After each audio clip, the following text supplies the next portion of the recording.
Maulang araw mga kananay. Panay-panay pa rin ang pag-uulan dito sa aming lugar, kaya naman ngayong araw ay magluluto nga tayo ulit ng lugaw. Pag ganito nga ang panahon ay napakasarap nga humigop ng mga maiinit na sabaw at kung ano-ano nga pagkain na maiisip mo rin kapag ka mga ganitong panahon. Dahil may malagkit pa naman ako ay di ito naisipan ko nga maglugaw. Sa nga rin ang lugaw sa hilig naming meriendahin kapag hapon. Kaya kapag may dumadaang naglalako ng lugaw ay bumibili pa talaga kami. Pero para makatipid nga kami ay magluluto na lang muna ako dito sa bahay. At mas masosolve nga kami kung magluluto nga ako dito sa bahay. Dahil pwedeng nga umulit kapag medyo nabitin. Nakapaggisa na nga ako ng luya, bawang at sibuyas. Ginaigisa ko na nga din yung panahog ko nga na manok. Nailaga ko na din kanina bago ko pa nga himayin. At nung magisa naman na nga yung mga manok na aking panahog ay di nilagay ko na nga rin yung malagkit, tapos binabad ko muna yung malagkit na mga ilang minuto bago ako mag-umpisang magluto.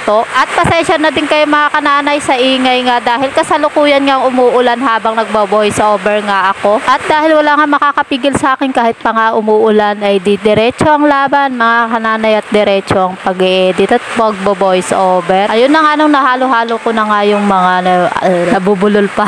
Pinakpan ko na lang din muna nga yung aking niluluto bago ko nga ilagay itong mga itlog para malaga na rin. Tatakpan lang ulit natin at paminsan-minsan ay haluin na lang din natin itong nilulutong lugaw para hindi dumikit yung ating malagkit sa may kaserola. At kung mapapansin nyo nga mga kananay, medyo may laman nga ito at may sahog nga itong lugaw natin ngayon. Charis! Kumpara nga nung nakaraang nagluto ako ng lugaw ay yun nga ay walang sahog. Charis!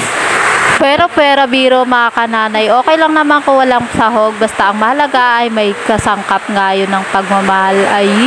Ayun nga, at habang nagluluto ako ay nagagalit nga si Mr. Medyo napipikon na nga at sabi niya ay panay na lang daw nga ang bawal niya sa kambal na yan. At ang sagot ko nga naman sa kanya ay wala kang magagawa at ginawa mo yan.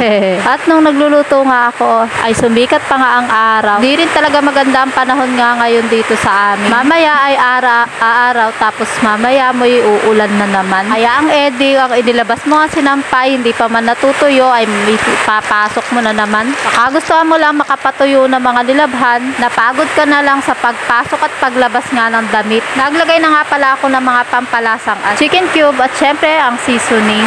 At dahil malagkit nga ang ating ginamit, ay mas mabilis nga nating maluluto itong ating lugaw. Malapit na nga itong maluto at patuloy lang ko sa paghahalo para hindi dumikit yung malagkit sa kaserola. At sa mga oras nga na yan ay luto na din yung ating nilagang itlog na isinabay dyan kanina. At mamaya-maya nga ay luto na nga itong ating lugaw. Ay hahanguin ko na nga itong mga itlog para mabalatan at mahiwa-hiwa na rin para maihalo na nga natin dyan sa ating lugaw. At kaagad na nga akong nagsandok para mapakain ko na rin muna itong mga kambal at uunahin ko na nga silang pakainin. At syempre hindi natin kakalimutan magpasalamat sa ating Panginoon sa mga pagpapalang kanyang ipinagkakaloob sa atin sa araw-araw. Kaya naman maraming salamat po Lord sa mga pagpapala. At hanggang dito na lang din muna mga kananay. Salamat sa inyong panonood at naway pagpalain tayo ng ating Panginoon.